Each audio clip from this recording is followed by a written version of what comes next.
এই যে দেখুন, আমাদের বাঙালিদের খুব জনপ্রিয় একটা খাবার, এটা হচ্ছে শুটকি।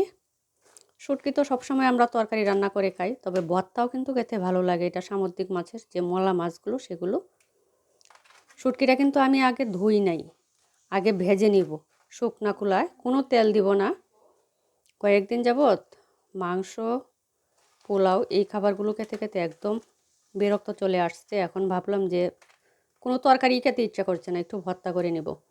এখানে নিয়েছি 3টা শুকনো মরিচ আর 5টা কাঁচামরিচ। কাঁচামরিচগুলো খুব বেশি ঝাল না। আর দেব পেঁয়াজ। আমাদের অঞ্চলে শুটকি ভর্তাতে রসুন ইউজ করা হয় না, শুধু পেঁয়াজ দিয়ে ভর্তাটা করে। আমি কিভাবে ভর্তাটা করছি পুরো ভিডিওটা দেখুন, আশা করি ভালো লাগবে আপনাদের কাছে। মরিচটা ভালো করে একটু ভেজে নিয়েছি। এটাতে কিন্তু কোনো ধরনের তেল দিব না, তেল ছাড়াই মরিচগুলো ভেজে নিচ্ছি। এখন আমি মরিচটি নামিয়ে শুটকিটা দিয়ে দিব। এখন ভালো করে শুটকিগুলো একটু তেলে নিব। এটা কিন্তু চুলার আঁচটা একদম ডিম আছে, তারপর শুটকিগুলো ভাজতে হবে, না হয় পুড়ে যাবে। কিন্তু শুটকিটা ভিতরে কাঁচা থাকবে, সেজন্য আস্তে আস্তে এটা ভেজে নিতে হবে। দেখুন কত সুন্দর করে শুটকিগুলো ভেজে নিয়েছি, একদম মচমচে হয়ে গিয়েছে। এখন চুলা অফ করে দিয়েছি। কি যে সুন্দর ঘ্রাণ! আর এই শুটকি ভর্তাটা খেতেও কিন্তু অনেক মজা। আপনারা যারা এইভাবে ভর্তা করে খান নাই, এভাবে খাবেন, অনেক ভালো লাগে। শুটকিগুলো ভালো করে ধুয়ে একদম পরিষ্কার করে নিয়েছি।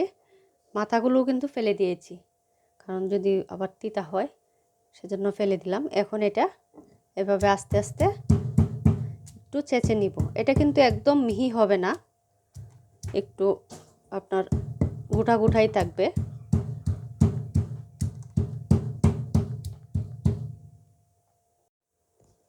দেখুন কীরকম হয়েছে, একদম আস্তও নেই, আবার একদম পাউডারের মতো হয়ে যায় নাই, এরকম একটু গোটা গোটা আছে।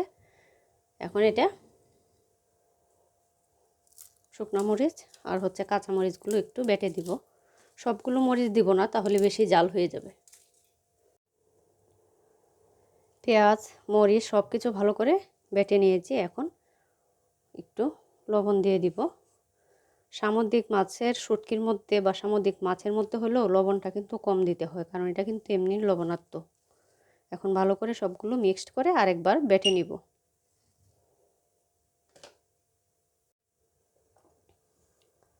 ভর্তা করা শেষ, এরকম হয়েছে। ভর্তাটা এখন বাটিতে উঠিয়ে নিব।